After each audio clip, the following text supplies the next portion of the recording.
There you go, leave it there. That's fine. Yeah. We'll find it later. Good evening. Welcome. I'm going to call the meeting of April 2nd, River Revitalization Steering Committee to order. And I would ask Kaylee, is it Kaylee or Kaylee? To please do the roll. Absolutely. Chair Joan Jones. Here. Vice Chair Jan Zabriskie. Here. Committee members Jan Holen. Alicia Barr. Here. Travis Cribble. Here. Tim Rupert. Absent. Corey Caldwell. Here. Jessica Penman. Here. Stephanie Olivieri. Here. Pam Hobday. Here. Brian Wright. Here. Richard Palante. Absent. Jeffrey Manasco. Here. Alexis Aller. Absent. Lisa Wallace. Here. Javier Diaz. Not here. Rolf Godon. Here. And Councilmember Lindsay Romack. Here. Thank you. Thank you very much.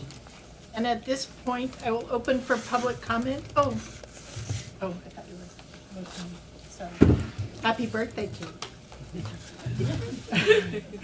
I had called for public comment. If any member of the public would like to make an announcement for items not on tonight's agenda, please stand and state your name, and you have 3 minutes. And seeing that we have just one public member, Gail, do you want to just introduce yourself so people know that you're here? Oh, there's Jan. Great. Seeing no public comment, I will close public comment, and we will move to the consent calendar. So tonight we have the minutes of the March 5th, 2024 meeting on consent. That's our only item. Would any member of the public like to pull the item? Committee members or staff? No. Seeing none, I would call for a motion on the consent item. So moved. Second? Pam? Great. And we'll just go for a overall vote. All those in favor? Aye. Aye. Opposed? Abstentions? Motion carries. Moving on to presentations. Jen, would you please introduce the new steering committee members? I will. Good evening, everybody. You heard 3 new names in our roll call. So we have Ralph Godon joining us. But Travis wanted to bring up that he's marked as absent on the minutes from last time, but he was here. He's actually further down in the minutes. It says when you arrived. Ralph Godon, who's joining us as one of the resident participants. And then we have Corey Caldwell, who's joining us on behalf of TDMA. And then Javier Diaz is also on the committee, and he was unable to attend tonight, but he's filling the 2nd resident seat. And staff, Hillary and Krissa, both met with Corey and Ralph on Friday to give you an update as to the work that we've done so far. Went over the code of conduct, speak your piece, all that great stuff. So I think you guys are ready to go. And we'd like to ask you to take a moment and introduce yourself. Corey, we'd love to learn more about you. And then Ralph, why you were interested in applying for this position. Eddie? You want to go first? Sure. Okay. Yeah, it's really, I'm honored to be part of this, the intelligent, motivated bunch of people. It's good to be with you, and I'm really looking forward to creative things with you. I live right down on the river, right on Riverside Drive, right near the new park, which hopefully will get a new name, and I guess that's to be done. Been down there since mid-'80s, and so have a deep roots in the community, and especially down there on Riverside Drive. Jan used to be my neighbor for a short time. Came and went. I didn't go anywhere. I'm still here in Truckee. Yeah, so I've been here a very, very long time, and watched the community change a lot and grow a lot, and feel like I've always felt like need to be a voice and participate rather than bitch about it. So that's what I'm doing. Great, welcome, thank you. Excellent. My name is Corey Caldwell. I'm the Executive Director of the Truckee Downtown Merchants Association. A little bit about my history with Truckee. My grandparents moved up here in the 70s, so I did spend a lot of my childhood running around Truckee. This is where I learned to swim, where I learned to ride a bike, where I learned to do a lot of those fun things. My grandmother worked at Tahoe Forest, so I kind of grew up hearing a lot of stories about the town and the inner workings of it back when it was about a 5,000 person town when she first moved here. I moved up here about 15 years ago now to help take care of my grandmother kind of towards the end of her life. So I got to spend some good time, some good quality years with her. Spending time with her and helping take care of her. Through that I was able to learn a lot about this town and how it all came about, what the inner workings and stuff of that nature. I did start a business over in the Pioneer Center about 5 years ago now. So I've been a business owner in this town. We did end up moving that business down to Reno, and during that time I felt like I was a little bit disconnected from the community of Reno or the community of Truckee, commuting back and forth. So after selling that company, I was here the whole time, but I got back into Truckee and thought, how can I really reconnect with this community and really kind of get into it? And the job at the Merchants Association popped up, and I thought, hey, why not throw my name into it? I also work for the Sierra Buttes Trail Stewardship up out of Quincy. I'm the event manager for them as well. So a big part of my role is Truckee Thursdays and the Follies and things of that nature. So I definitely have some event experience, so I'm excited to take that experience and combine it with everything going on in the Merchants Association right now and see how we can grow it all together. So as far as this project goes, this is going to kind of be probably the first big project that I've been involved in, so I'm really excited to learn how all of the pieces fit together and how this goes. So I apologize if I'm a little quiet in the beginning. I'm definitely listening, trying to figure out how it all works, but I'm excited to get involved and really be a part of this. So thank you all for inviting me in. Welcome, thank you. Corey. Do you mind spinning your name tag around? Yeah, I knew who I am. Thank you. We could do all this there. Perfect. Jen, do we have any staff updates? We do. One staff update, Chair Jones presented to council last Tuesday at the council meeting. She did a great job, and I think we shared out the presentation with everybody in advance. So the chair went through that presentation, and council was supportive, appreciated the time and the energy that's being put in by everybody into this process, and didn't have any concerns at this point with where we're at.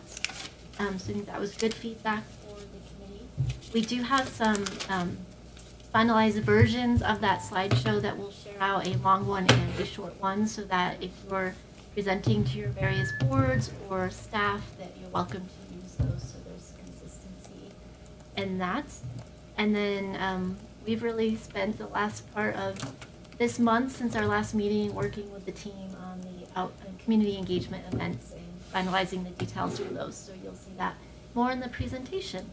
That's all I have, Chair. Do you want to add anything? Two comments. One, that those members of this committee that are representing a larger organization, we're very hopeful that everyone will present to that organization, because part of the reason is to just really hope for a much more broader engagement with the community than that we might otherwise get by people just either tuning in to the public meetings or whatnot. So Please take advantage of the presentations. It's pretty straightforward as a way to get that word out to whoever you are here to represent. That's one. And the other, I would say, is just a couple of comments that came back from the council that, and Lindsay and Jan obviously can provide their own, but the ones I heard was it's a very aggressive timeline, and that there's a feeling on the council that we may need more time than is shown on in our current schedule, and that it's a larger, that there's a lot more work to do, that we're just really starting, and there's a lot of heavy lifting coming our way. So those were the comments I heard. But please, you guys. Yeah, I'm happy to share. First, Chair Jones did a great job, so really appreciate you coming to council meeting. And then I know we've talked a lot about how initially in this process, council was talking more relocation, and it was highlighted, but I think by both Joan and Jen, that we are now looking more at revitalization, and that was, you know, supported by the council. So I wanted to share that, since that has been a discussion here too, that revitalization is, you know, what we're looking to do here, and relocation may be a part of it for some folks, but not for everybody. And yeah, I think council was excited to hear, and yeah, as Joan said, we're all surprised by the timeline and impressed if we can do it, but understand it might take a little bit more time.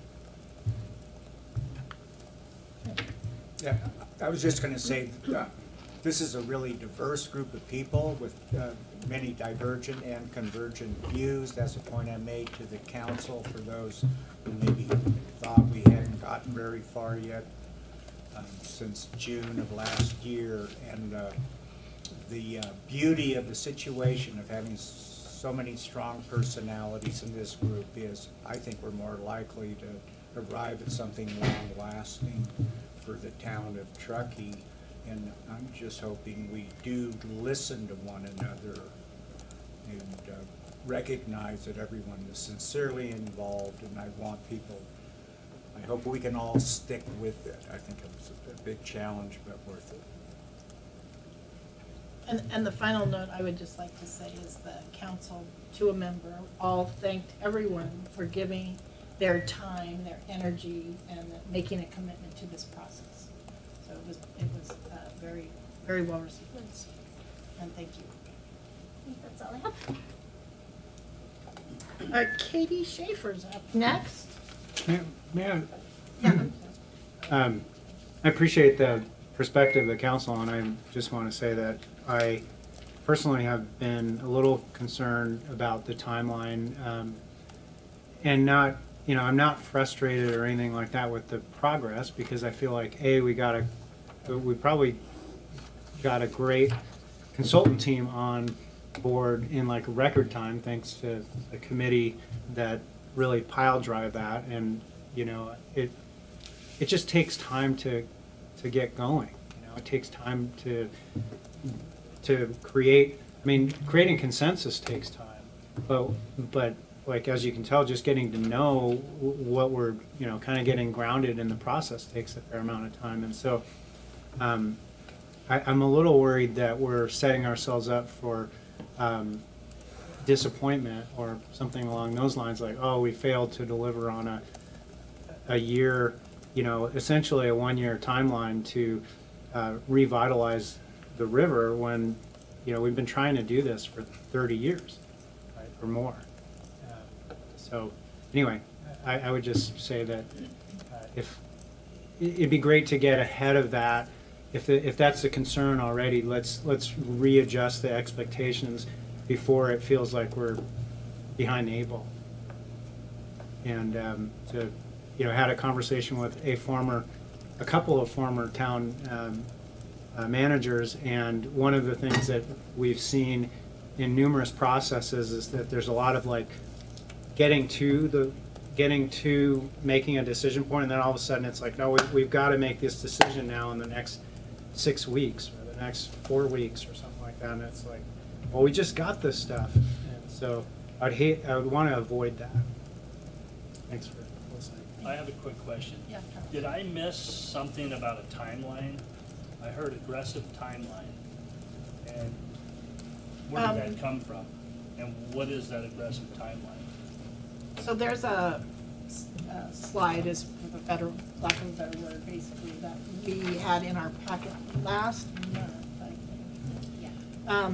And that kind of goes through the work plan and lays it out in 3 levels. Basically, the design team, or the consultant work, the committee work, and then a kind of a public engagement piece. It's also in the Right? presentation Yeah, tonight, so Great. you'll be able to see it. That's great, but I don't see like a timeline. It doesn't say 1 year, 2 year. I mean, am I missing Broken down something? by If you look at the bottom, it's Bottom broken row. down by month, so that's kind of a 1-year look at the process of delivering a plan, not actually finishing revitalizing, but having a concrete plan on how to revitalize. And I think it is part of tonight's presentation, so I think we'll be talking about it probably on a monthly basis. We'll be, and I appreciate both comments that, you know, we will. I'd just like to add that I think this plan is reasonable. It is aggressive. But if we don't set expectations to try, then we backslide. And that's what government gets really under scrutiny and happen in the general plan. And I think that I really appreciate this. And yes, if we need to adjust it, we all can decide to do that. Yeah. But without a plan, all we're doing is regurgitating the same things, and then there's no reason to have volunteers. Any other committee comments? Yes, and so I failed before, Katie, I turn it over to you. I need to open for public comment on that item. Any public comment? Gail, I'm gonna look at you every time. Shake your head. So I will close public comment. Gail, you didn't really introduce yourself previously. Do you want to just stand up and introduce yourself quickly? I'm Gail Dana, and I'm here to learn more about your committee, and I'm interested in being in one of the action teams, the River Health. Great, thank you. Now, Katie. Thank you. All right, thank you. So our team has been busy since we got the decision from town council. Thank you for that, to Lindsay and Jan Zabriskie. There was a lot to do in the last week. Today, a press release went out to media outlets and nonprofits. Want me to speak louder? Hey, Katie, you might want to sit there and use the microphone. Sit here? Yeah, because then the microphone should. Oh, and then the public can hear you at home. Yeah, so a press release went out today to media outlets and some nonprofit partners. Jen got it out to the committee, so we should start seeing that run. We have a business flyer, it's being printed, and will be in the hands of the canvassing team, which is starting their work on Friday. It's a team of 8 bilingual. Have the specifics on it, but they are basically going to aim to have at least 2 touches with every business that's located on East River, West River, Foxmead. I think those are homes, but they'll go down there, Riverside Drive and River Park Place, and they're gonna do data collection and then reporting every day. So they'll be out there between over the course of 10 days or so. So we're set there, and they'll be out speaking with GMs and business owners, and leaving our business flyer as the leave behind with a call to action and to get contact info. Coffee and Taco Talk engagement event plans have been finalized as of today. I'm just hearing from Jessica Penman. We have a conflict with the April 18th with a chamber mixer, unfortunately, at the Humane Society. Thrift store. A Leave Behind Piece for outreach to Good Morning Truckee, Golden Seniors, is actually in motion right now. It's in design, and then we'll be altering that for summer tabling events, starting with May 7th, when Jen Calloway or Hillary go to TDMA board meeting. Video with Tim Rupert is also underway. We've done one shoot, but we're gonna capture him again. We had some wind issues, and he's out of country, but we should have that edited by mid-month. And then next up, Tart Connect placard, tabling poster, and then lots of coordination with SBC. Really appreciate that. Design workshop. Braun Roberts, PIO, and Jen Henry. And I welcome your questions or comments. We have been producing a lot of collateral, and we've been looking at it as we get design direction off to the designers.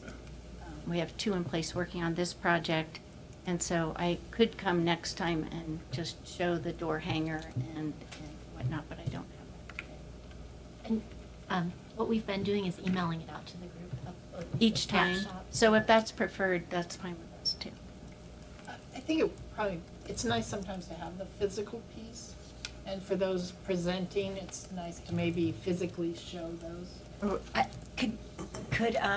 think Pam and I are confused, maybe others. I don't think we've been, I think it's totally fixable, but I don't think we've actually been getting any of the pieces.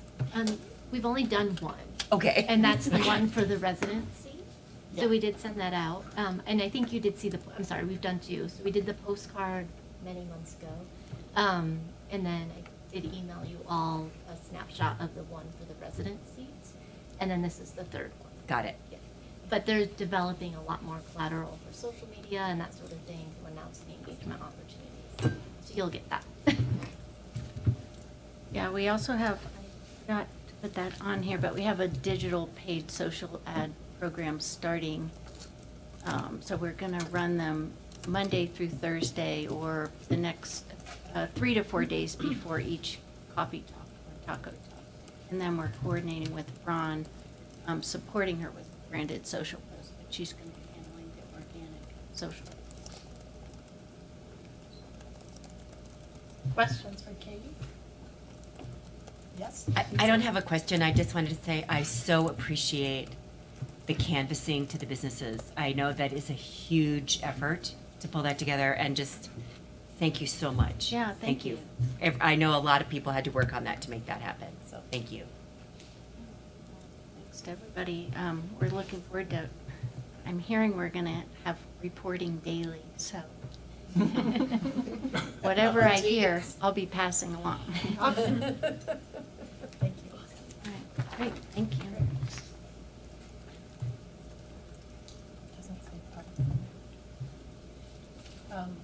And with that, I would open for public comment.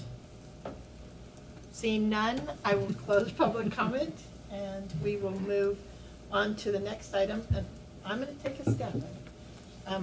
Catherine Schurenberger? Is that? Yes. And I was like, okay, so I'm going to try, and then you're going to correct me. Yeah.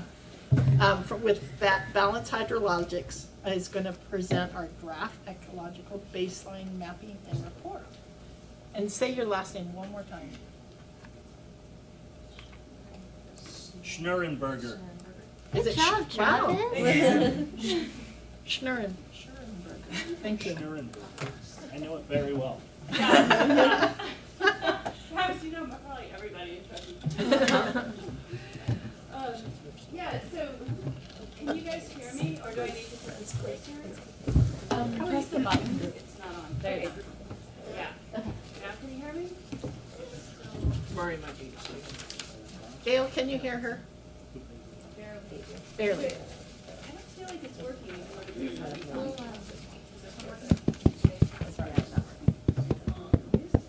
Yeah, I'm hearing. Okay. There, maybe just closer. Yeah.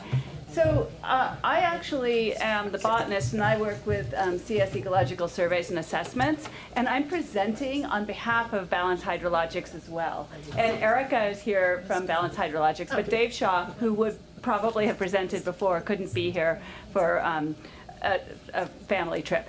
Anyway, what I wanted to say is that we did the baseline hydrologic and ecological survey for the Truckee River Revitalization Project. And the key points that kind of frame what we came up with, the Truckee River is unique. It's not like other rivers. It's got a rich history and extensive historical disturbance, which you're probably aware of. There's limited floodplain areas and riparian communities, and that has a lot to do with how the river was formed. Limited natural regeneration of riparian vegetation, and especially of cottonwoods, actually. We do have opportunities for preservation and enhancement, but there are some constraints with that. This is the study area. I know you're all aware of that, but it pretty much runs from 89 downstream to almost 267. And this is showing the watershed. So we're in the town river corridor sub-watershed. But what we wanted to show with this is that all of the waters contributing into the Truckee River are heavily regulated. And that's one of the things that affects the hydrologic processes in the river. So this is what a normal hydrograph, an unregulated hydrograph would look like. It's up on the top. You don't even really need to know the scale, but you basically just need to see that there's, there's a peak flow, and that peak flow is where most of the geologic processes happen in a river. And then below is what the Truckee River looks like. So we don't get those peak flows every year. This is just a slide showing the geologic history. So again, I'm now presenting for balance. But what you can see, that tan area, that's all glacial outwash that occurred in very large events when ice dams broke. So what formed that they're called it's called glacial outburst flooding, and a really cool Icelandic name is Jökulrup, which you may have heard about. So it's when you've got all of this water backed up behind an ice dam or glacier, and then it bursts and has a huge effect on what's going on downstream. So that is what formed the stretch of Truckee River moving through the town. And what it means is that it's very linear, and that the material that it laid down is huge. So often when we think of a river, we think of something that looks more like Martis Valley, which you're probably familiar with. It's a very large valley, and fine sediments have laid down over years and years and years, and there's a nice sinuous channel that moves back and forth. That's not what we have, okay? And this is what it looks like on the ground. Everybody's familiar with the large material. And what you might not realize is that that is then, that's the river, and then like the next bench up is made up of big material, and the next bench up. So basically, it doesn't allow for a lot of movement of the river channel. And not a lot of low flow areas where you get sediment dropping out, and you get those nice sort of like riparian communities. So the active floodplains are limited, channel migration and dynamics are naturally limited. So here you see a small area of floodplain, and then immediately you've got a pine tree growing there, because now it's gone up by 2 feet. And historical disturbances, I know you guys know a lot of these, but this slide here is from the south, kind of near where maybe the cottonwood is, and it's looking out at the lumber mill. And so there was probably some reworking of the area and fill for that lumber mill. I don't know exactly, but there's also logging, roads, railroad, water diversions, dams, bridges. So all of those have also affected our river corridor, both through the town and above and below it. So this is one example of a historical disturbance. This is on East River Street. And you can see the floodplain down on the left. It actually doesn't get flows very often because of the regulated hydrology. And then you can also see from the power lines up to the road, that's actually fill. So underneath there would have been riparian surface, but that's been filled.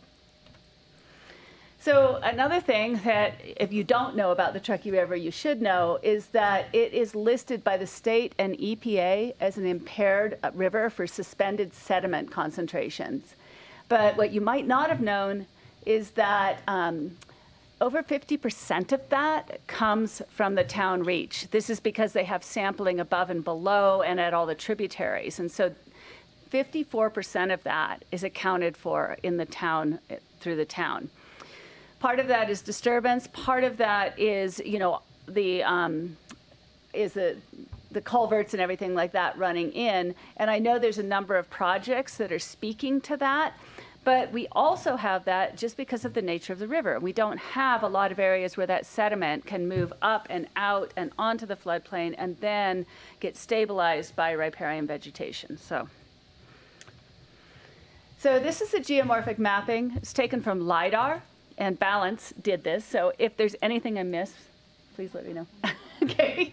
So what's interesting about this is, and it's I don't know how many of you can see it, but there's these little QPF. Let me see if I can even, like right in here. That's a little bit of floodplain right in there. Okay, this is the larger material here that's higher up and disconnected. This is floodplain, but it's artificial fill. And then you'll recognize like there's residential development along here, but little bits of floodplain. Okay, and by the way, that's Bridge Street, and what I was pointing out was upstream of Bridge Street. So on the right-hand side of the screen, that would be the land trust land, and then on the left-hand side, that would be Riverside Drive. So when we highlight it, which makes it a little easier to see, these are the areas of natural floodplain. So these are the geologic or geomorphic floodplain. And then there's also a wetland coming in from the Truckee Springs on the south side there.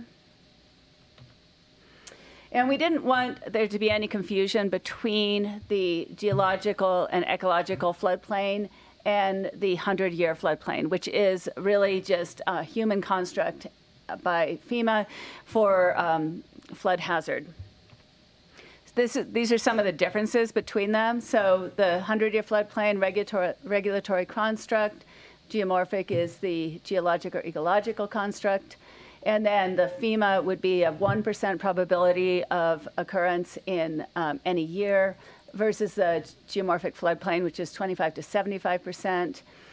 And they both have impingement, they have fill, and they have disturbance. And they both have constraints. So here's some examples of the 100-year floodplain on the left. These are both pictures were taken in the 97 flood, and I imagine quite a few of you were here for that. I know I was. So that's Reno down below, and then above, and then below is the Shell station at 89. So with the 100-year floodplain, that's the sort of area that it could be inundated by an event like that. The geomorphic floodplain, that's an example of one in Martis Valley. So nearly every year, every year it overflows its banks, and then it spreads out depending on the flow. It may be more, it may be less, and then it supports those wetland communities alongside the river. And then when you look at the Truckee River, that bottom picture, it's doing the same thing, but it's just on a much smaller scale because of the limited floodplain. This is overlaying the 100-year floodplain and then the geomorphic floodplain. So there's some overlap. And now we get to the part that I did. So when Design Workshop hired Balance came to me and said, we don't really do plants, so would you like to help with this? So of course, I was really happy to. So what I could, and also I should say, I could not talk about vegetation, plant communities, and habitat function, nor could I talk about enhancement for those communities if I did not talk about the geologic form and processes of the river. Okay, so it's really important to understand that anything that we try and do with those plant communities has to match the geologic processes going on. So the general observations, again, limited areas of riparian vegetation due to the limited floodplain surfaces. Of the upland areas, I mean, even though from that picture, you know, all those trees were removed, we actually have pretty healthy upland areas. It's mostly Jeffrey pine and sagebrush and bitterbrush. We have good regeneration. We don't have a huge amount of disease. There's a few areas that are overstocked. But what I did notice was that the cottonwoods are limited in where they can occur. We really like them. I mean, they're amazing. Everyone takes pictures of them in the fall.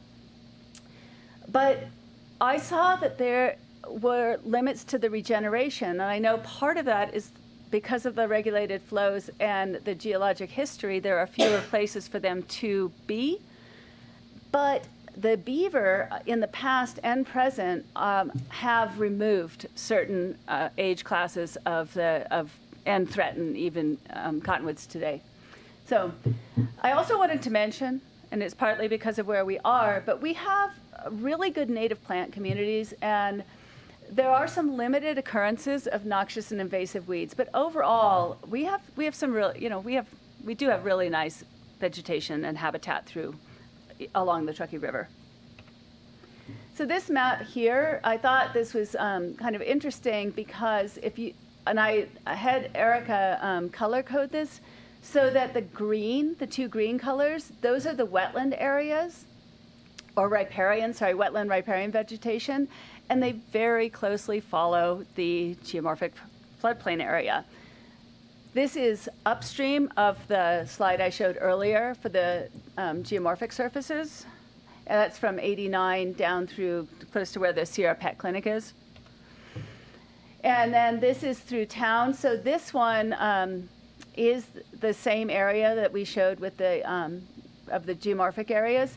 And again, so in this case, there's sort of a very light green and a dark green, and that's the only place that riparian vegetation occurs. So you can kind of go back and forth between those and see how closely, related they are. This is going downstream. Oh, and then I should mention that there's that artificial fill that doesn't have riparian vegetation now, but could, and that's the proposed park area. And then when you go downstream, you see the same thing, limited riparian vegetation. And on the north bank, there are a couple of areas there that are also artificial fill, and underneath would be floodplain surface. So when I did the mapping, I got the contract in December, so I had to go out there in January. And because of the low snow, I was actually able to map some weeds and the plant communities. But I also took from some past work that I'd done with the town of Truckee. And then I wanted to say, and this is really important anytime you're dealing with weeds, I mapped potential occurrence areas because just the nature of a weed is that they are very mobile and can and pop up in different areas, especially riparian weeds that move with high flows. So that's the sort of map that's included in the report. And then to talk about habitat and habitat values, we looked at, and this was just a desktop, analysis. This was taking GIS layers that are available from the California Department of Fish and Wildlife Service. And they take every river in California and consider it a riparian corridor. But when they say a riparian corridor, it's not just riparian or aquatic species. It's also terrestrial species that utilize that. And I think we've probably all seen that. But what's interesting here is, although we have development coming right up to the river, at least on the south side, we have those are called like small block habitat, and they have a value. And they're particularly valuable along the Truckee River because to the south, we have that large expanse of the Tahoe National Forest. So that the river is actually serving to connect the south to the north, to the west, to the east. So this is just some, this is really a broad scale as far as opportunities for protection and enhancement. So treating noxious weeds and invasive weeds will enhance the riparian areas and the upland areas. There's a few upland weeds. thinning of the few overstocked areas, and that will reduce fire danger and also add to the scenic view because it will allow people along the Legacy Trail to see the river. Promoting cottonwood regeneration, and then enhancing riparian areas in conjunction with, and this is the geomorphic part, fill removal for those areas that are active floodplain. And then, so re-exposing the floodplain, reconnecting hydrology to disturbed floodplain areas, enhancing sediment deposition in the existing floodplain areas, and then all of that will help support the riparian plant communities. But there's a lot of considerations. And so when I throw these out here, you know, I'm hoping that I'm encompassing everything. You guys may come up with something else, but this is how I thought about it. So land ownership and feasibility, longevity of the proposed action. So, you know, maybe it doesn't cost that much, but if it's something you have to do over and over again, you know, you might want to consider it. So then cost of installation and maintenance, benefits to visitors and accessibility, connectivity to other habitats, and how does it fit in with other plans. So that's, I took that picture from Bill Stevenson off the internet, but cottonwoods are of scenic and habitat value. But when I looked at it closely, what you see, there's these mature to often decadent cottonwoods. And then there's young cottonwoods that are maybe only up to 5 to 8 feet tall. But that in-between age class, which is called the regenerative age class because it's survived, so a lot of young saplings will die off. But then when you get to that next stage, they're the ones that will usually make it to maturity. And there weren't very many of those. So the beaver seemed to be the main reason, lack of active floodplain area. But these cottonwoods they're not like the gallery cottonwoods that you see along big, expansive rivers that every year there's a big flood, you get the cottonwood seeds that are laid down and then you get a whole new generation of cottonwoods coming up. We don't have that. Ours are up on the bench system. They are not really accessed by flow. The regeneration is all vegetative. So it can be from the rootstock, it can be even from like a tree branch dropping, but that's more limited because it has to be close to an existing cottonwood. And also there's some intercompetition when you get that too, so you won't get every one of those won't go to maturity. So you could potentially, to enhance the area, I mean, you could fence the area. You could also lower the, because these are some cottonwoods that are in that regenerative age class, like the next generation coming up. You could lower some of the little side channels and try and get water flows in there more often, which would sustain the younger cottonwoods that haven't gotten their roots down as deep. You could also, through the, and I don't know the acronym, I'm sure Lisa does, through TROA, that manage the flows of the Truckee River that could maybe help support any efforts that you're doing to regenerate cottonwoods or riparian vegetation. And I already mentioned the fencing. So again, this is a view from Bridge Street looking up river, and you can see there's the beautiful cottonwoods on both sides, and there's the narrow riparian area. So limited area confined to the channel and the edge of the banks, impingement from development. And then the other thing is there's really limited access to the river from downtown. So some potential preservation and enhancement opportunities. So this is that same area from Bridge Street going up and through past West River Street or Riverside Drive. That the area that's going to be a park, you could excavate and expose the buried floodplain, and within the park have it be more of a structured, multi-layered park with access to the river. There are noxious weeds there. They have been treated, but they're still there, so treating the weeds. The areas of cottonwood that are not on private land, that are on the land trust land on the south side, and also on the California Department of Fish and Wildlife land, you could improve the regeneration.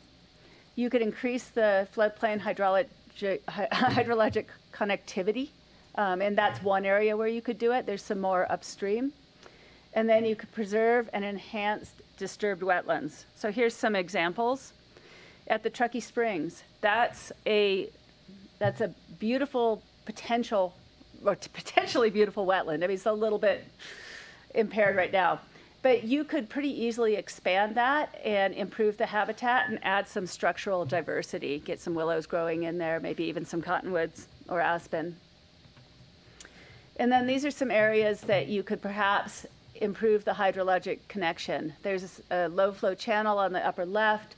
On the right, that's the floodplain by the Sierra Pet Clinic. It doesn't get flooded very often, so it may be possible to kind of excavate a channel through and in there and get more water up into there. And then the same thing, the bottom one is on East River Street. So with that, Erica and I will take some questions, or if you have any. Yeah. Yeah, I live on Riverside Drive, and I had quite a stand of old cottonwood trees. Last couple of years ago, I had to, like three or four of those big old trees died. Yeah, they don't live very long. I know they can make a couple hundred years, maybe. Usually even less. Like they're so yeah. And you know they're profuse in seeding, but nothing ever. I've never seen a sapling or anything. Wondered if there's. I don't know if they grow them.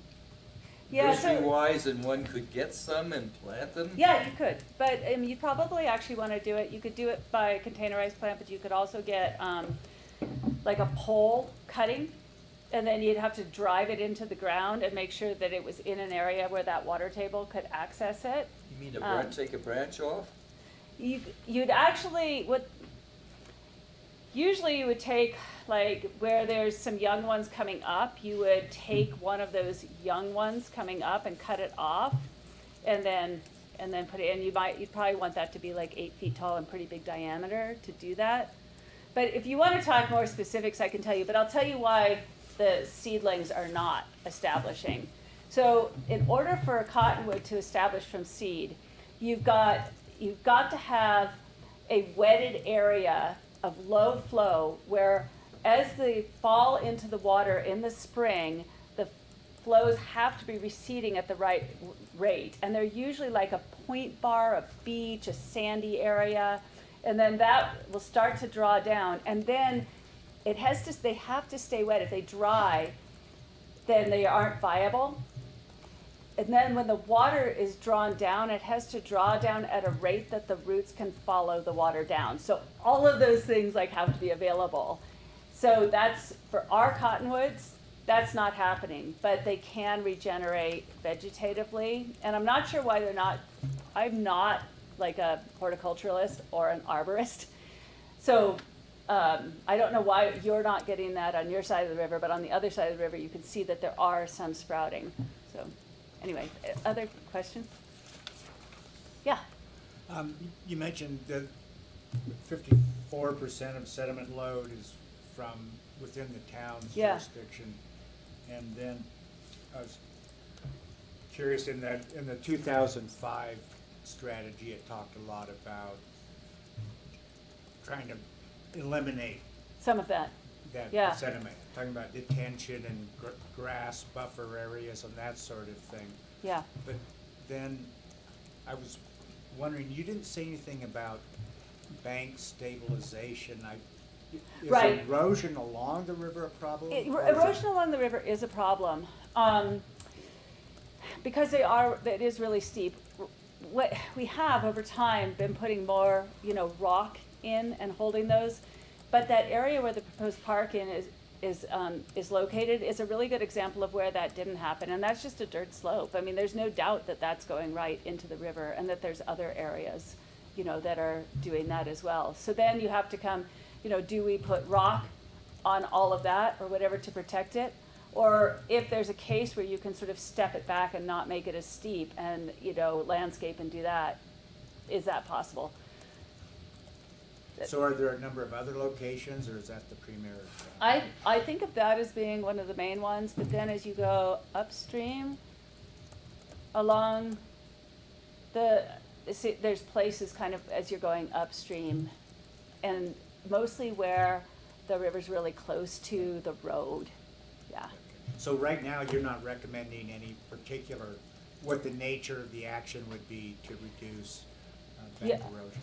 We haven't come up with that, and that would probably be more of a question for balance, but I think particularly that area with that with the park, there's a much bigger question about what to do there before you decide just to stabilize the slope. Does that make sense? Yeah. I hope and the other thing is, I actually wrote the vegetation part of this report, but balance is just getting to writing and so there'll be more detail in there. Okay. You didn't mention, you only mentioned aspens once, and then you didn't mention, I don't think you mentioned alders. Okay, so all along the riparian vegetation, all along the river, is a mixture of alders and willows. It always is. The aspen are only at places on the hill slope. They're only on the south side of the river between Truckee Springs and like the CDFW lands. There's only a couple of those. It would be great to enhance those. I don't see them as much value as the riparian and cottonwood communities, just because of their location. They're just these isolated small areas. And probably some thinning would be worth doing. And I do actually address it in the report. Okay. My last question is on the floodplains. You're mentioning that there were natural floodplain areas, and then we have this artificial floodplain area where fill was put in. Yeah. Is there anything quality-wise, in terms of the quality of the two floodplains, or for our purposes, are they essentially the same? It's all been pretty altered, let's put it that way. So even the floodplains that are sort of naturally occurring, I walk out there and I'm like, oh my God, there's some sort of ditch here, and then there's some large timber, and there's a lot that we don't even really know is going on. So I think as far as the enhancement and the quality there would be, can we reconnect a few of these little channels, get water up on there longer, get it to reside there for a little bit longer, and that will make any riparian vegetation really pop. But in terms of the areas of fill, the quality would be just as good if you removed them, but it's a lot more effort to do it. Yeah. I'm curious professionally. Oh, sorry. Thank you for this amazing report. Oh. So informational. Oh, good. But could you prioritize for this committee what your top 3 priorities and recommendations would be for us to address? So the reason I don't want to do it yet is that I want Balance to go through and write their whole report. I think that the really important connection is between the plant ecology and the geomorphology. So I don't want to make those exact recommendations right now to you. I think what I showed, those are things, because I didn't even include the aspen in that, so obviously I didn't think that that was of as much importance. I do think the cottonwoods are of importance, but I also want to make sure that before we jump out there and do something like fencing all of them or trying to plant a whole bunch of them, that we really look at what the feasibility is for doing that. Because, I mean, to tell you the truth, like my budget for this was like 12 hours to go out and see the site. Luckily I live here, so I have a lot more information. But so. I do think as you're thinking about questions, things for Balance and Catherine to think about moving forward would be helpful, because this is sort of the first pass draft. I also think we have the action teams, and that a lot of specific studies can occur in that group. And the slides will be accessible from your presentation? And the report will be to you guys too soon. It just feels like a first piece, but there's a broader picture to take all of them together before we just start. If we could get copies of these, it would be great. I have a question. Yeah. She mentioned something about the park that's going in. and that there's other stuff that maybe should be considered, and from what I'm told, the park is moving forward. And sounds like there's some questions that concerns that she has with what's going on with the bank there, and town council's moving forward with park. And it sounds like there's somebody that's a professional that's got some questions. Yeah, did you see the current design of the park? You know, I didn't, so, yeah, when we're. Because it is a terrace, it is terraced down. Yeah. It is not a flat surface. So, but by the way, Dave Shaw could probably speak to you more about that, just because he's done a lot more of the earthwork restoration. Yeah, Jan. Well, I was gonna maybe ask a question that also might shed some light. There's some confusion, I think, about the terminology around the park, because I wanted to clarify. I think you were referring to the, I guess, the idea of a park on a private parcel, which I happen to manage. Oh, wait. Are you thinking of the? I'm thinking of the area opposite the Truckee Tire. Okay. Good. Yeah, is that right? Yes. Yeah, I mean, I was a little confused about which. Oh, yeah. no. So I'm sorry, and I pointed to it spatially on the slide, but it may not have jumped out to you like the way it jumps out to me, because I've looked at the slides. I think, Travis, in response to your question, I think I was interpreting how they pointed it out as meaning more of a flat park, where we are taking out a lot of the fill and terracing it down. There might be some more stabilization work that they would recommend, but I do think we are hitting some of the main points that she was talking about. Yeah, and I apologize if I didn't, so I think it's something certainly to talk, It's great that especially you brought to it talk up. with Yeah. No, it's balance. great that you brought it up. That's good. Thanks. There's also a lot of native vegetation that's going in there as part of that. So, I know we've worked with Lisa and her team on that, and some of the granting agencies as well.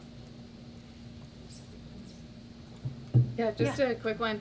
When you showed kind of the difference of flows of a regular river having larger kind of runoff times and Truckee not, and just thinking if there are projections of how that will, and the river in general will change. As climate change happens by 2065, expecting peak runoff times to be different. Potentially, like May, June, April, we could have like the highest stream flows if we're having really early melts.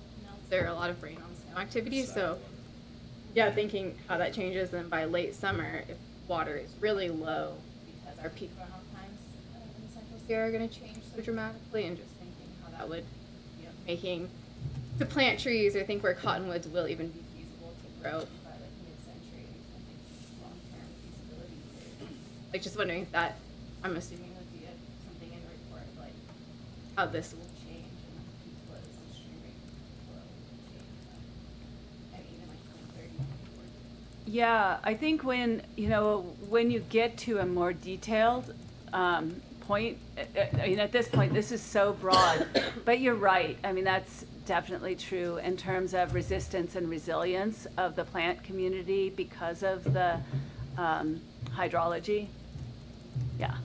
Yeah, I think it's difficult right now. We kind of mentioned that it is a regulated stream corridor, so you have to put that into consideration when you're looking at planting on floodplains. Like, how often are our floodplains that do exist, how often are they actually accessed by regulated flows? And that's much less than a natural hydrograph would affect floodplains. So, if we get to that point of planning treatments that we want to do, that'll certainly be a consideration of how feasible is it because of that. Sorry. Go ahead, I'll go after you. I wanted to just kind of in the theme that Stephanie was asking for, like what might come next or what might be some questions. I did just want to express how much I appreciate you helping us understand the rarity, quote unquote rarity and fragility of the cottonwoods we do have.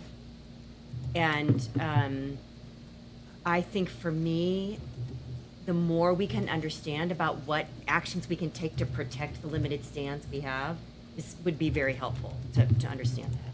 And then there are probably some, maybe the same, maybe different actions that we could take again to protect where we do have the willows, the alders, et cetera, like what we have protect, because for many reasons we can't predict the future, not the least of which is the climate change flows. The other thing I wanted to say is it's a heavy lift to try to work with the regulated flows. By regulated flows, what Catherine means is the flows out of Tahoe Dam and the flows out of Donner Creek. Those are the two regulated flows that are impacting the Truckee River through the town. It's a heavy lift to negotiate changes in those flows, but one of the key things about the Truckee River Operating Agreement is it does protect cottonwoods at the very eastern end of the Truckee River. It's one of the main set of regulations is to protect the cottonwoods and help regeneration at the east end of the, so, you know, tens and tens of miles away from us.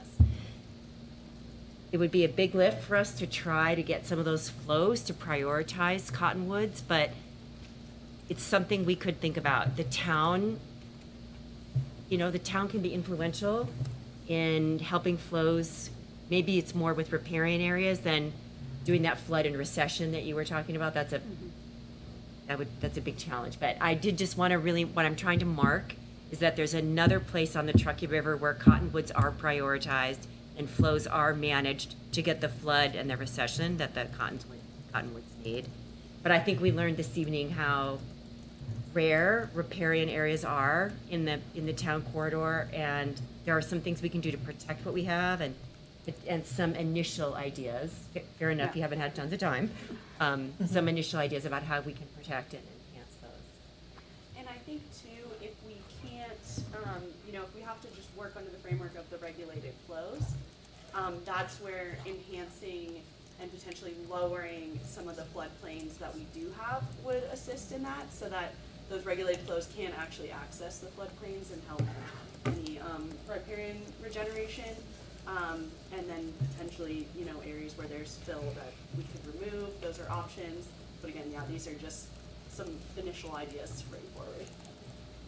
And I have a question, and this is for a future understanding of the relationship between the cottonwood and the beavers. Because if we protect all the cottonwoods, do we kill off the beavers? Tastes like low-grade beef. But, and I am familiar with their damage, and know it's significant on the river. But I also know that, valuable species are. But there's a way to protect the trees, isn't there, by? Yeah, but if you do that to all of them, you take all the food source away from them. Beaver. I just don't know the relation, I don't know how. You're asking for future Yeah. information on. Yeah, and it's possible also that, you do want some turnover in the trees. It just seemed, it really stood out to me that there wasn't that one age class that's gonna be the next, group of mature trees. So it could be that over time, you don't have to fence them, and you can allow, you could even, drop some of the older cottonwoods, which might help regeneration, because it stimulates. Those are just ideas. And there's more detail in the report, but I would want to look into this a lot more before suggesting any definite actions. Okay. I just have a question. I want to make sure that if everybody's talking about the health of the river all the time, that when the town council made their decision to move forward with the park, that the plan that they're carrying out is best for the river, and not because it's cheaper to do it this way or however they're doing it, that it's best for the river and maybe not best for the developer or the park or whatever. What should be done is best for the river is what it sounds like from what she's saying. Yeah, they certainly didn't go to the cheapest route, because the removing of the fill and terracing that down is quite expensive. But I was hearing from Catherine that that's the approach. I can't tell you if we're taking out as much as would be recommended or not here tonight, but certainly didn't go with a cheap option. I'm not saying it was cheap, I just want to make sure that if we're moving forward with it, it should be whatever process is best for the river, instead of best for the developer, or best for the park, or best for the bridge, or whatever it is, if that's what we're talking about. And then Travis, you've asked in the past that you wanted to hear about access to the river and sediments. Correct. You want to yeah. ask about that tonight? Sure. So they brought it up that access to the river, does that hamper the river with more access to the river? No, not if it's done in the right way, you know, especially if it's done, I mean, one thing, because we do have a lot of this big material, these, you know, big boulders and cobbles, so you could have people accessing the river in areas that have that large material so it doesn't get so eroded, you know? And that could actually happen probably on, I noticed that on the land trust side, there's areas that people are already accessing the river, and that's gonna be even more so. But those areas could be kind of enhanced with some larger boulders and things like that to kind of help hold them, you know, that's just some ideas. But I think it's a fine balance, because people are gonna want to access the river, so we want to give people ways to do that, and then it also brings more attention and value to the river, so then there's potentially more, you know, money and funds for the river. So I think if we are doing any urbanized restoration, we have to incorporate that in.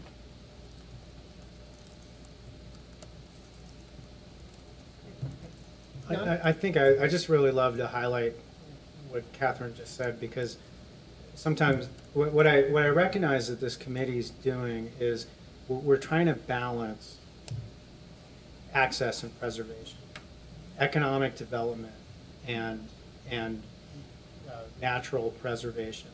You know, and we recognize that we have a, you know, for better or for worse, we have a tourist-based economy that may or may not be threatened by future climate change, right?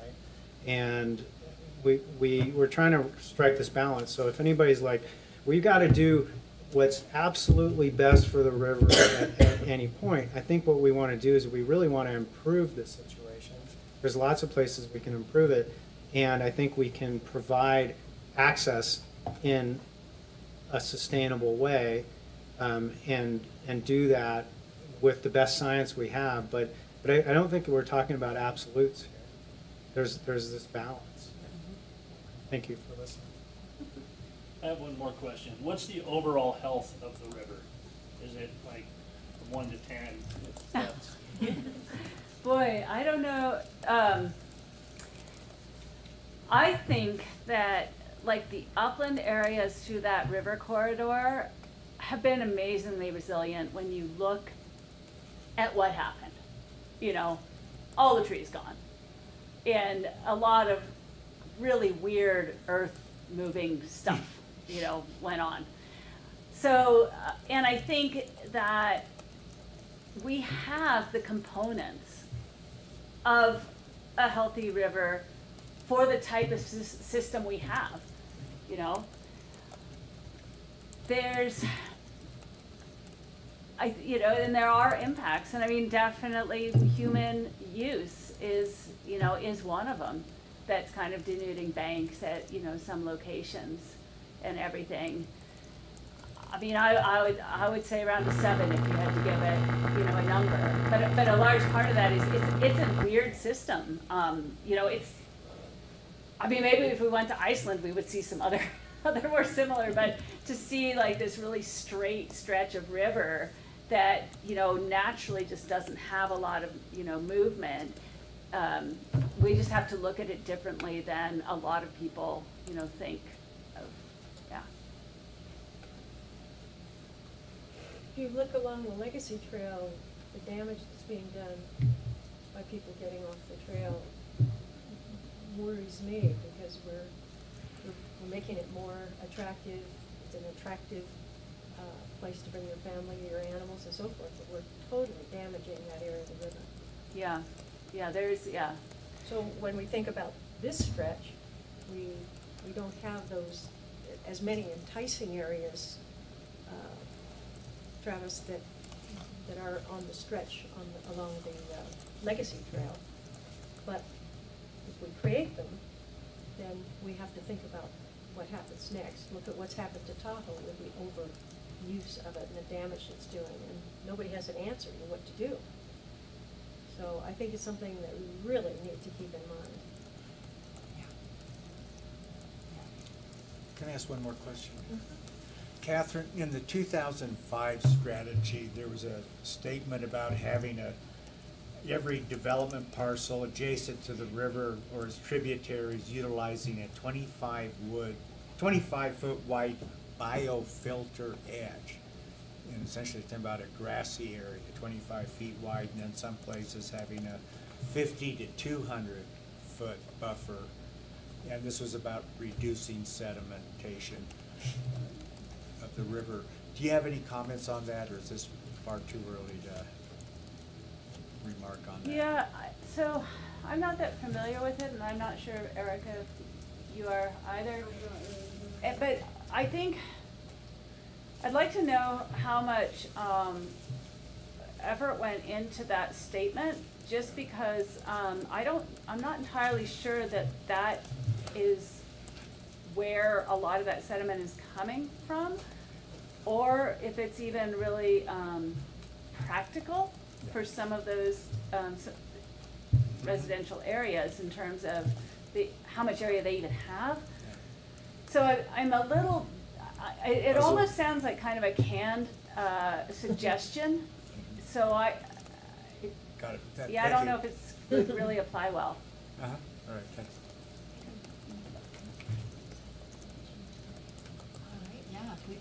Really great conversation, and I think it was helpful for us as we move forward too, to understand where we might need to investigate a little bit more and be able to make sure we're all on the same page too about the goals for river health and then community revitalization and just the overall corridor plan as well. But anything else the committee wants to leave us with as we're thinking about moving forward with the health?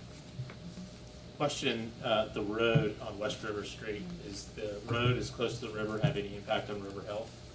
Yeah, it has some impact because there's often sediment in that area, because as it moves up against there, there's not much that can happen. But knowing the way that this river formed, it already was pretty straight, like that.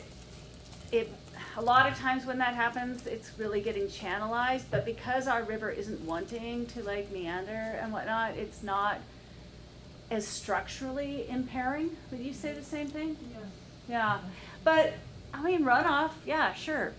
Nasty stuff on roads, you know. You see it after it rains, and unfortunately, like I see it with my snowplow guy. I'm like, oh my God, your equipment must be leaking. It's in my driveway, So we see this, and so there's no way. Yeah, of course, impervious surface, all that stuff.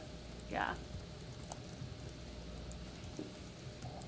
Any other questions from the committee? I just wanted to say thank you all for working together. Short notice, 12 hours, awesome. You probably haven't had too much more time, but it's very helpful and very context setting for us so far, so thank you. And with that, I will open for public comment. Can I get a shake?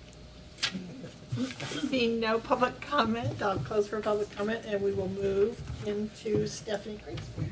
All right, we are moving into our first engagement window as described. And Madison can move us to the third slide. We'll flip past, I think we'll come back to schedule. Prompted at the beginning, but I think it's good for us to look at that again as we close up today, and then every month moving forward, how we're progressing and how we're continuing to advance, but still need to be having some, I think, wins under our belts too. I think that's a really important piece of having this committee. So our goal for this first engagement window, we're set to truly launch April 15th, but our first coffee talk is April 11th to reach out to people that are, as we move through, I'll show you our different methods of gathering input. our goal here is to, again, re-energize people into understanding what success means for the future of this river corridor.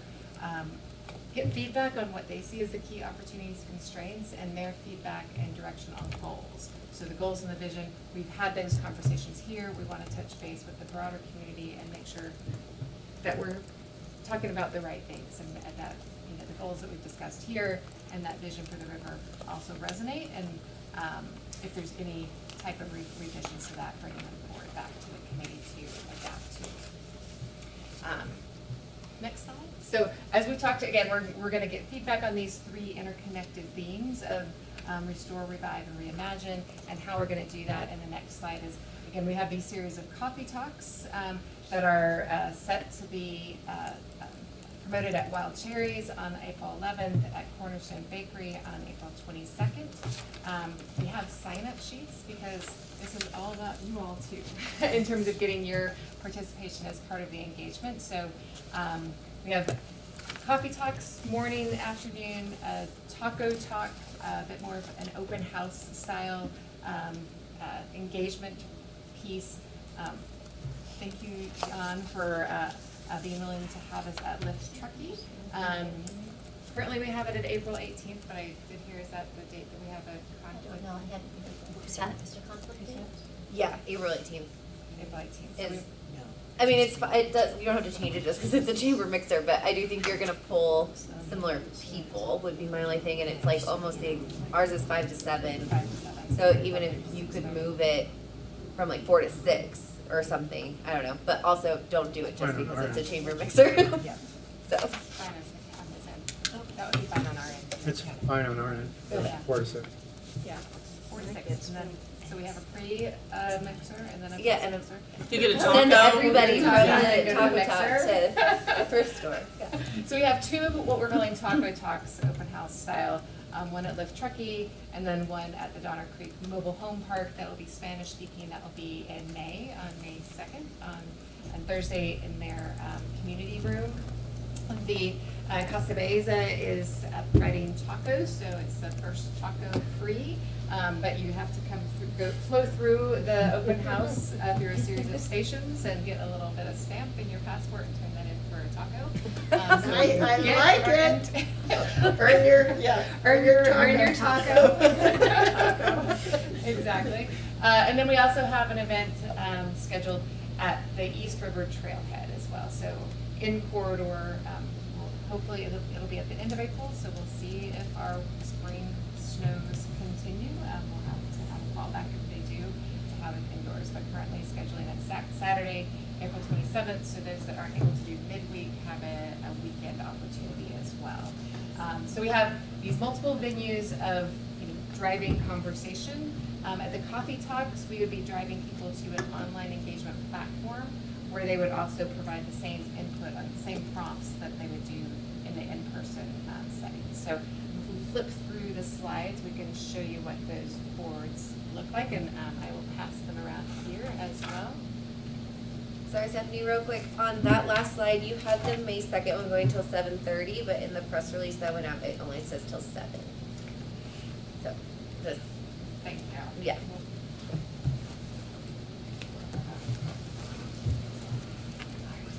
And everything will be directing back to the website, the new project website, so we'll be able to update it there too.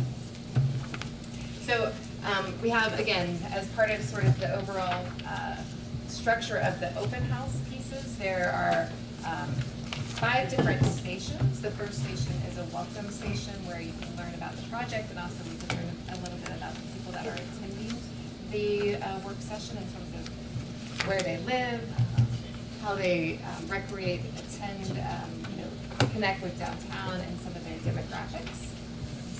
And then on the second page, if you're all okay with it, we do have a Meet the Steering Committee piece on it, which has your beautiful pictures.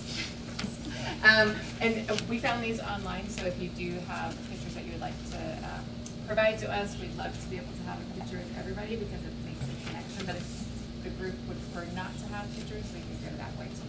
It's really different. So a little bit about where we've been, what the River Revitalization Plan is, and other opportunities to connect. And then the feedback piece is then, it starts in station 2, where we get input on the goals for those 4, or the 3 themes: restore, revive, reimagine, and what people see as opportunities and challenges within each of those themes. The next 3 stations are enlargements, or sort of focus areas on portions of the corridor. So again, understanding goals and opportunity, what people want to see as a vision for each of the 3 areas. So we have a focus area on the western portion of the corridor. So West River Street area. Station 4 is what we're referring to as downtown Truckee River area. So that area is sort of spanning both East River and West River across Bridge Street. And then the 5th station are the same prompts for East River area. So then, again, as you can see in the next slide, we have this. We'll flip through these slides, Madison, to slide 14. So these all then, these prompts are also then on an online web page or a platform that also allows interactive connection. So similar to when you're at an open house, you can see somebody's comment that might spur you to make another comment. Instead of having it a closed survey platform, it would be open. So similar to the image on the right, it's a digital sticky board and a digital gather board where people can actually add images of, oh, this is what I want it to be. You can make comments on other people's suggestions and then upvote them or downvote them as well. So agree with this idea, don't disagree with another idea. So it's a little bit more of an interactive crowdsourcing and engagement platform. That would be up the entire month starting April 15th through May 15th. Can you, we need to correct a couple things here. Reimagine is misspelled. On the boards? On the boards. Yes. We can definitely correct. These are drafts, so. Yeah, if you reimagine. have edits. You might kind of edit it all the way through, but also on your slide, which probably comes from this, the slides are wrong too. Yeah, we'll go back. Reimagining and reimagine. Very good, reimagine. Yeah, It's also, See, we weren't unfortunately, sure. re-imaging. Yeah, we weren't sure which way it went. Are we re-imaging or I don't know how to reimagining? re-image. I think reimagine is very creative. Yes, I think so too. That's what you do when you reimagine. Yeah, I think it's a good word. It's a good word, but entirely different. Yeah, entirely different.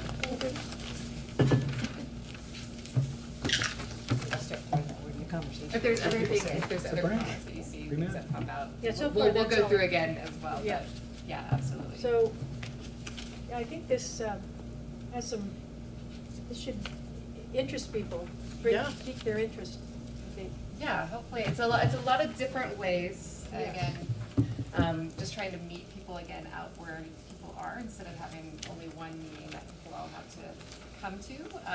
And then we have a lot of events planned in terms of promotions for, announcements at meetings or being at other events and handing out the wonderful postcards and information that East River has been putting together to, again, drive people back to either attending an open house or just going online and being able to provide comments there as well. I'm anxious to see how it works. There's so much interest in this project.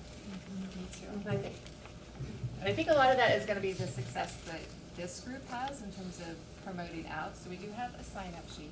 I'm going to pass one around both. Oh, yes, Ross. Seems like there were lots of discussions on the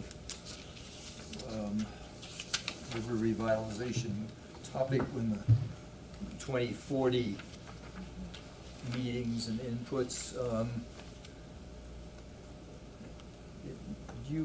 Are those, I'm sure they're accumulated somewhere. I wondered if somehow compiling, there's a lot of comments that were recorded from those meetings specific to the Truckee River Corridor and revitalization and all that. That may add a lot of meat to what this is trying. Some of it's already been done in community meetings and so forth. So I'm wondering if having all that data printed out or available in some way might help stimulate going from that, not starting from scratch. Yeah, I think, But I think we have a pretty good spreadsheet of the comments that we can go through and pull those out. It would probably augment what we're gonna get from these, but it would be maybe a good checkpoint to see if we're hearing consistent things. Yeah, really great. Other questions on some of the events? What you're seeing go around slowly is the sign-up sheet. So, Madison, can you go back to the first slide with the different events listed? We are asking for a few people to be at each of the events at least, and then when you come, to bring 3 to 5 friends as well. So that will, again, the people that you know, really trying to, broaden the reach of the engagement as well. So bringing people along with you as you're coming. They don't have to help facilitate the stations, but just be, come and get engaged as well. I'd like to talk a little bit more about Yeah. that. I brought that up at our subcommittee meeting, Jessica. But something we did that was, I think, one of the most effective things in building the Cancer Center is that we had 34 active community members that spent 7 years of their life every month. And one of the things we always did was bring other people. And we started with our neighbors. And we would go and ask people in our neighborhoods to come and pick them up and go together. And it's so effective, outreach and getting representation, not just with our good friends that live in other areas, but starting with neighborhoods or people that we know well. But, I really don't think it's hard to bring 5 people to one of these. And I think it would be so cool if we could all come back after these and say, yeah, we brought 5 people. And that we're passionate about this. So I just really want to challenge us to do it, because I think it'd be fun to tell the stories of how we got them there. Some of the venues are a little small for Yes. that. Yes. Yeah. We can host 150 people. Okay. And some of the venues are really big. Challenge accepted, yeah. And it is Bring 10 people to the Yeah, list. you're not gonna be there I for was 2 hours. Yeah, Wild Cherries, Cornerstone Bakery. Yeah, but those are really a little bit more. One question, I challenged the people, I didn't challenge, but I requested that people present the slideshows to the groups, and it would seem like we should also present this to when we make presentations to the chamber, or, why not use that same audience to solicit this kind of feedback? Yeah, being able to have the conversation with folks if you're. We've got the little guy up there, whatever that's called. Yeah, although it's draft right now, so. Yeah, it's it's- I don't want anybody to scan it and be like, this doesn't work. Because we all would. She's figuring us out, yeah. Yeah, but people are learning to use these, and Yeah. they would be accessing this. Yeah. I think that's a great idea, Joan. Great, okay, we'll add that too. So on the sign-up sheet too, the last page is actually a sign-up for just letting us know of the groups that you are connecting with and doing the announcements or a little presentation. Again, we'll have some talking points, but if you need additional help, we're here to help as well. I do want to point out, I think it's great to bring friends, however many that is, or neighbors, that's wonderful. Carissa, Hillary, and I are dividing and conquering, so you will have one of us at all of these events, but with the number of other meetings we have going on, we are all going to be at each one, so I just wanted to clarify that for expectations going forward. Yes, we have the events to sign up for, and then in terms of being able to hand out some of the flyers, some of the other cross-promotional events, if you're going to the Follies, if you're going to the Wild and Scenic Film Festival, if you could, sign up and say, hey, I'd be happy to hand out postcards and let people know about it, just to be able to, again, cross-promote. All the way through May 15th, All the right? way through May 15th. I'd like to have a stash to put at like the host stands of our restaurants, right? Like if you're waiting there for a table, pick this up. So That would be put us wonderful. on that list, please. We will.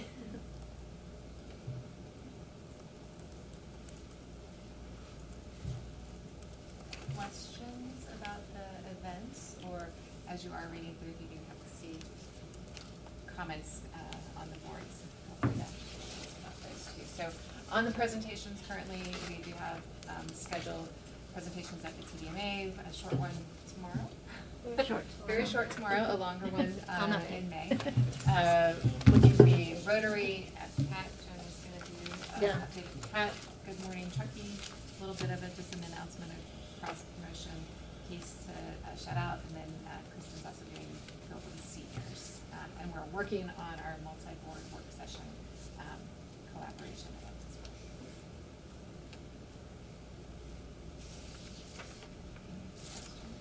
well. Are we missing anything? Yeah. Do we had talked about maybe the radio?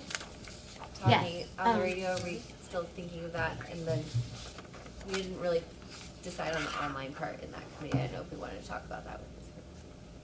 We are still wanting to do a radio spotlight. We were gonna do it the first one in April.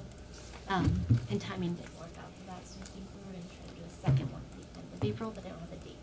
Okay.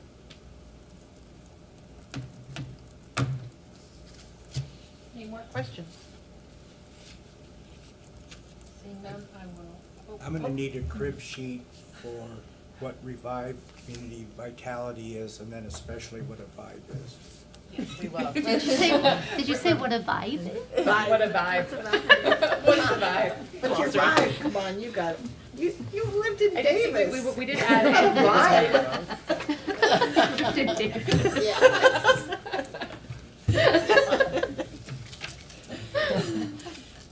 Okay. I will open for public comment. I got another. They're getting good over there. That's great. Seeing no public comment, I'll close public comment, and we will move on to our action team update. We have Steph and Jen. You want to start? No, I think, yeah, you can lead off for us. Well, I think we could talk about schedule where we're looking. Again, we had 2 access team or action teams that we were soliciting participation from this group and then also from the broader community. Jen will speak to that. The River Health and Action Team and then the Community Vitality Action Team are really the ones on the forefront. If we skip to the next slide and think about the schedule, being able to connect and have feedback. Oh, we got one more. Sorry. Yeah, in terms of thinking about the schedule for it, at our next May meeting, we want to start talking about looking back at the 2005 plan and thinking about opportunity areas, but we'd really love to be able to have some conversations with the Community Vitality Action Team in that meantime, so that some of that can come back to this larger group for conversation. And then also, we just heard the ecological baseline piece, but it's now a good time to have a smaller group conversation about, what other questions might we want to answer as we move forward with the river health piece as well. So with that, moving back to the teams themselves. Right there, perfect. Okay, so last meeting and the meeting before, we asked for interest in serving on these action teams. Reminder that these are Brown Act committees, so we have to be conscious of thinking about having quorum at each meeting. So far we've had, for River Health, Jan Holland and Alexis were interested in that, and then Economic Vitality with Pam, Jan Zabriskie, Jeff, and Alicia. And so we wanted to revisit this. Is anybody else interested in joining a list or coming off of a list? I wasn't here that meeting, so I would recommend either myself or Corey sit on that economic vitality. I'm already on 2, so I recognize that I can not be on it. But sorry, Corey, to I was gonna raise my one hand of for the. economic vitality. I'd be happy to join that team. Okay. Are there just gonna be 2 for now? I think Currently for now, we thought that there, in the future, we will likely maybe have somebody, their group that's just about the receiver sites and just about the design studies as they come forward, so that again, just be able to have a small group conversation, bringing those recommendations back to the larger group. Can you, would you say receiver sites? Yeah, the receiver site input and feedback, that's really thinking about, you know, what the parameters might be in terms of what some of the receiver site qualities and characteristics might want to be, and then as we're thinking about what those receiver sites are, providing feedback prior, again, coming to this larger group. Because I signed up for that group. And, yeah, we're thinking that's a separate action team. That's It's not separate. established. Separate, yeah, separate, and it will be very soon in the next few months, but not in the immediate ones Okay. are these two. So you want us to also sign up to one of these? No, Not necessary. No, not necessarily, you can wait. If there's, There's a lot already. yeah, We're if there's moving no forward. one else that wants to be on the river health and access team, I would do that, but if anyone else would like to do that, I cannot, I can skip. I think we all kind of wanted I think you we all to do want it. you. I don't think you're a very valuable voice on that group, so. We nominate you. Yeah. We said 2 to 3, yeah. So if we're at 2 to 3, we have 3. Why don't you 4. take me off of that one, because there is the potential for conflict of Okay. interest. So I would say take myself off the community economic one, make room for Yeah, someone else. because we'll probably do interviews Yeah, I was, with, so, yeah. It's not not missing out. So we're gonna, Corey's lots of- gonna lots go of on ideas. that. Corey is going to go on that. Yeah, we have a lot of info there, don't we? Are we okay with that for? Jeff, Jan, and the right of way. Pam, are we feeling strongly about wanting to be on? You want to have 4 on this committee for economic vitality? If Corey's coming on. And Alicia off. And Yeah. Alicia off, that would still be 4. I can drop off. Oh, I think it's important you're on I guess I can. I'm looking for additionally 3 to 4 community members. 3 to 4 community members, and we had 7 submissions for economic vitality and 8 for river health. From the public. From the public. From the public, that's So, great. so you Yes. probably would have 8, Yeah, an 8-member committee. that's fine. Okay, just, and and probably a 7-member committee. Yeah. Okay. Are we worried about it? No, thank you. Do you want to, I think for appointing these, because they're on it, we should do an official motion. Yeah, okay. So, with that, I would like to have a motion to appoint Jan, Alexis, and Lisa to the River Health, and appoint Pam, Jan, Jeff, and Corey to the Community Economic Vitality. So moved. Second. All those in favor? Aye. Opposed? Abstentions? Motion carries. And then we'd like to talk about how you would like to recommend that the action team community members be appointed. So again, 7 public participants are put in their hat for economic vitality and 8 for river health. So previously, the 2 council members had authority to make the representation selections on this committee. You could delegate out that the subcommittee members on each committee can go through and make the appointments. What that probably looks like is reviewing the submissions, doing some interviews, and making the selections. So letting each committee pick the 4 I think that makes sense. community members. Yeah. Does there need to be any kind of pre-vetting process though, through staff? Is there? Yeah, so I think with the resident seats, we did pre-vet in terms of did you live on, because we had some applicants that did not live in the corridor of the project area. The submissions that we received for both of these committees, there was a lot of expertise submitted. I'm not sure that there would be much that we could vet at this point. And that's not a requirement for these Is it a requirement for people to be residents? of the town. I don't believe we put that in the Okay. announcement, but I'll confirm. I pretty sure it wasn't. Yeah. I think it actually had wording, like, if you were a second homeowner, like, you were welcome to apply. Right, it was the opposite. It was the Correct, yeah. opposite, yeah. Okay. Because we're looking more for expertise in this scenario. So if everybody's comfortable with that, we will distribute out those applicants to each of the committee members and then start coordinating with you on interviewing or how you want to go about doing that selection process. And just a reminder, with Brown Act, you're gonna have to, just make those things public, make sure you have agendas, make sure we don't have, Brown Act violations. And what's our deadline? We're going to try to do this pretty quickly so that you have an opportunity to have some conversations, especially the River Health one, before our next meeting. So what do we want to have completed by our next meeting? What specifically do we want to have The completed? committee, the action team form. Okay. And for River Health, maybe even one discussion.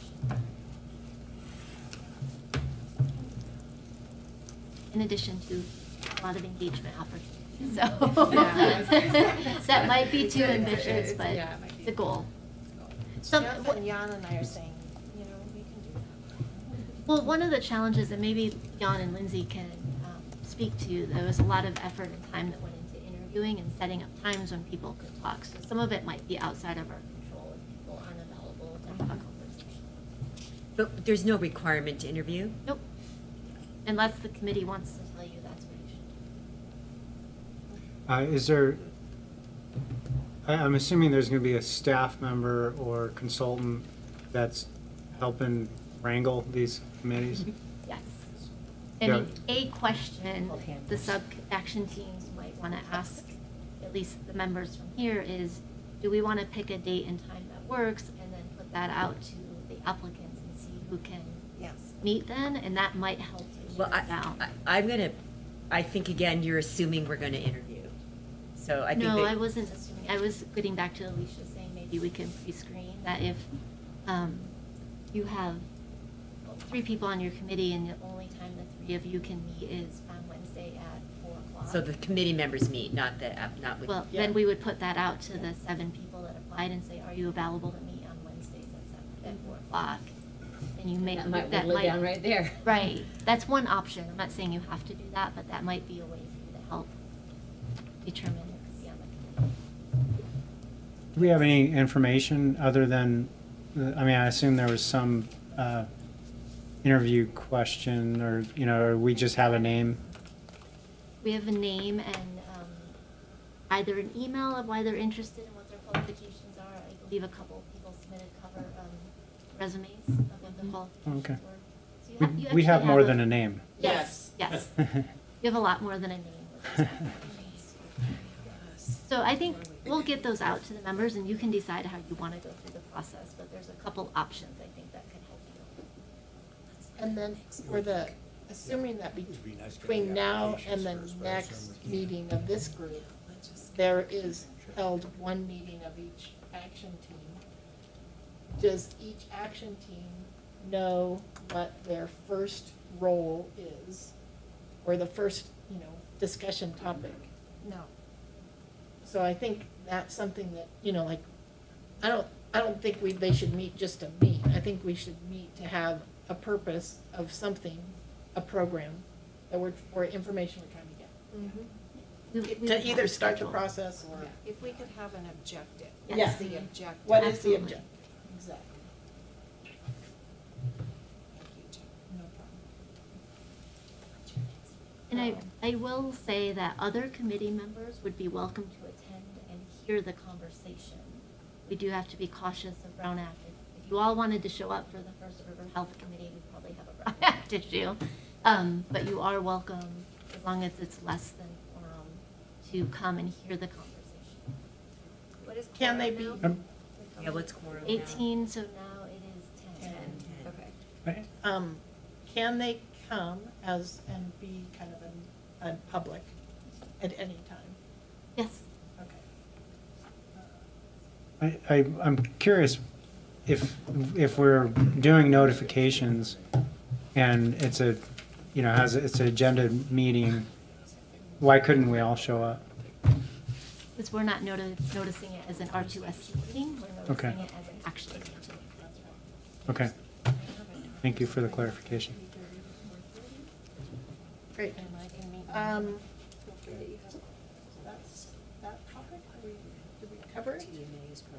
Any other questions on this? Any questions? I think that's right. I was just gonna add to the objective piece. Because we're trying to make these really focused as part of the action teams, we will abide by that there is an objective for it, which means you might not meet every single one as well. So we'll just be respectful of time and see. Yeah, no, we should see. Great. Any public comment?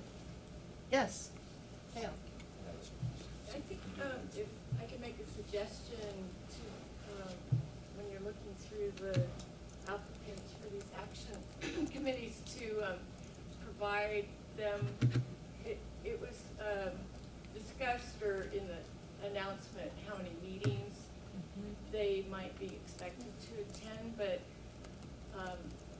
what kind of time commitment is anticipated for reviewing materials, coming up with plans. You may not know. Yeah. Yeah. But the applicants might want to know. I think if we go back a slide there. So in this slide, which has been public information, it says that the river health plan's gonna meet 4 to 5 times throughout the year, and the community advisory is 5 to 6 times. Now, we may need more meetings or less meetings, but I think from, for everyone to know what's been said, that's kind of where we're at.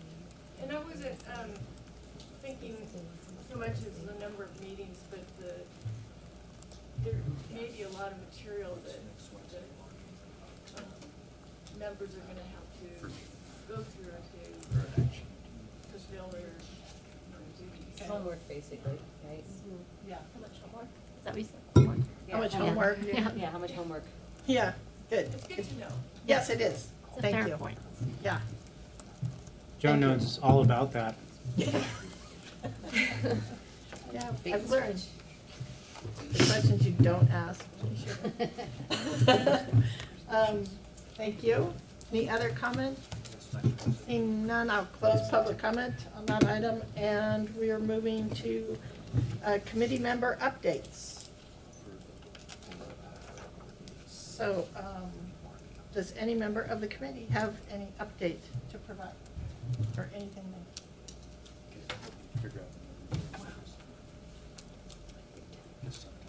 None? Seeing none? I'm just going to say that the Legacy Trail is a beautiful year-round asset, and I appreciate that I can ride my bike to town in the middle of winter, even though I have to park my bike on a pile of snow next to the bike rack over there. I think that's a compliment and a dig. Almost a Yeah, it's not What'd too you bad. say, Charlie? Actually, I'm hasn't not. been that bad. Yeah, it's been pretty good. Board meeting. I've, just because we are all civically engaged, the Truckee Chamber and Cats Pack are partnering together to do a How to Run for Office workshop on April 17th from noon to 4. And Lindsay's going to be on our panel. Thank you for that. And Alicia was going to be on our panel, but now she can't make it. But that's okay. We are filling up. We only have about 3 spots left for that. Wow, So if anyone in this room has wanted to take the next step or, to run, it's going to be pretty cool. So you can sign up on Truckee.com, and it's free. Awesome. Thank you for doing that. Anybody else? Great. Seeing none, I'll open for public comment one last time.